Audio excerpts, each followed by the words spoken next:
How fast can a child learn a musical instrument compared to an adult? How fast can they learn a second or third language? They learn fast, right? Because why? How many people you hear a song and it'll take you back to when you were a child? Raise your hand. How many people it's not a song, but maybe it's a fragrance or a food that will take you back decades? Because information combined with emotion became a long-term memory, right? Because we're not logical, we're what?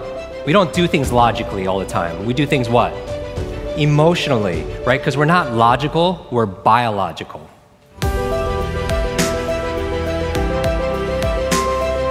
Everyone wants to write this down. All learning is state dependent.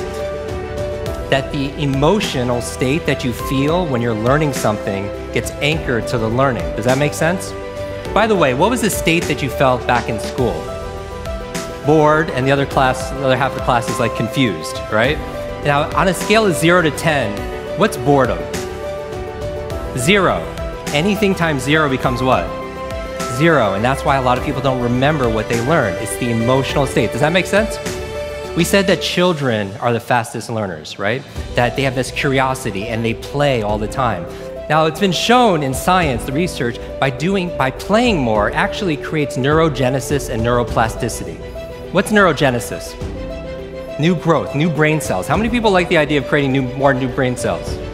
What about neuroplasticity? What does that mean? More connections.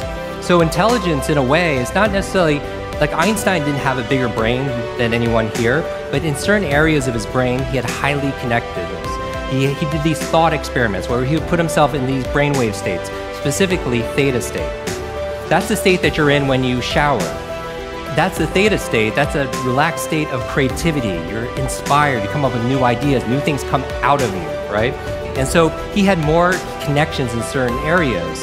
And so you could promote that by playing more. We live in an age where it's not your muscle power, it's more your mind power. The faster you can learn, certainly the faster you could earn, but not just financially, in all the areas of your life. I remember recently, I got to introduce two of my modern day superheroes. It was Stan Lee. And we're going to dinner. I remember asking Stan, I was like, I have to know, you've created all these incredible superheroes. Who's your favorite? And he looks at me without a blink, he's like, Iron Man. And then he's like, Jim, who's your favorite superhero? I was like, Spider-Man. And without a pause, he says, with great power comes... The opposite is also true. With great responsibility comes great power.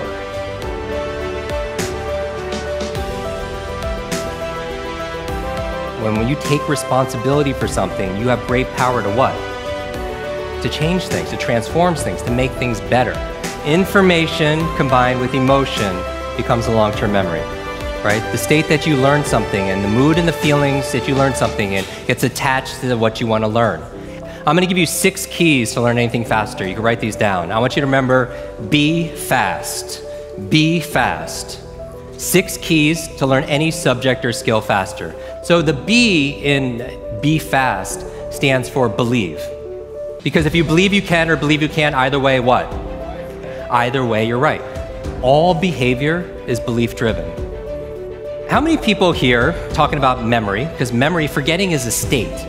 A lot of people say, oh, I have a bad memory, right? They always think, I have memory, or I have focus, or I don't have focus, or I have creativity, I don't have creativity. I want you to scrap that.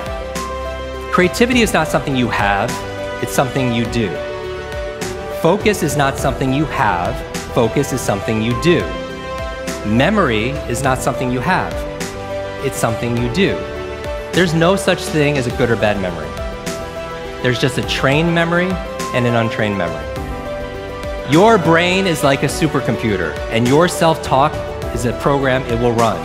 So if you tell yourself you're not good at remembering names, you will not remember the name of the next person you meet because you programmed your supercomputer not to. Your mind is always eavesdropping on your self-talk. Your brain cycles through different brain waves. Beta is when you're most awake. You're in beta, most of you right now. Delta is when you're asleep. Theta is right above delta. That's the state of creativity we talked about. In between theta and beta, when you're most awake, is a state called alpha. Right? It's a state you go in when you meditate. State you go into when you do deep breathing. State you're also in when you watch television. The alpha state is a great state to learn in, though. There is no learning without remembering. So B is believe. Believe you can, believe you can. Now the E, I'm gonna go through these really fast, is exercise. Exercise. And what I mean by this is I mean physical exercise. Because your brain, the primary function of your brain is to control your movement. As your body moves, your brain grooves. If you want to learn any subject or skill faster, the F is to forget. Forget. A lot of people don't learn faster because they feel like they know it already. Right? So you want to forget about anything else than what you're learning here, temporarily. The A in fast stands for active, active. You take notes, you ask questions, you participate in it. The S in fast stands for state, that all learning is state dependent. All learning is state dependent. I never want to learn in a bored state, right? Most people, like when they read, they're in a bored state. People wonder why they don't remember what they read. So control your state. Finally, the T in fast and B fast stands for teach. You learn with the intention of teaching it to somebody else. If you had to teach this to somebody when you got back home, your team, your family, your friends, would you learn it differently? Yes or yes?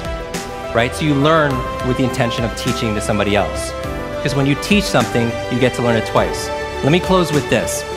When I got home, there was a package waiting for me. I opened up. I don't know if you could put the slide on, please. I opened it up, and there's this photograph. There's a photograph of me and the entire cast of X-Men.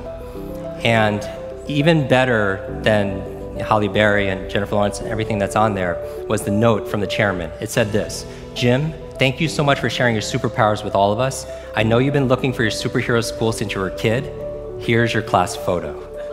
So my question for you is this: if you could go back to that child inside of you, that younger self, and right now tell them something that they need to hear, what would that be? And if you were to go in the future, 1 year, 2 years, 5 years, 10 years ahead in the future, I believe you have wisdom inside of you. I believe you have greatness inside of you. If you were to project 10 years ahead of time and look back on this day right now, what does your current self need to hear from your future self? I have a quote that I get quoted on more than anything else. It talks about an egg and stress, that your egg is like your life, that if an egg is broken by an outside force, life ends. But if it's broken by an inside force, life begins.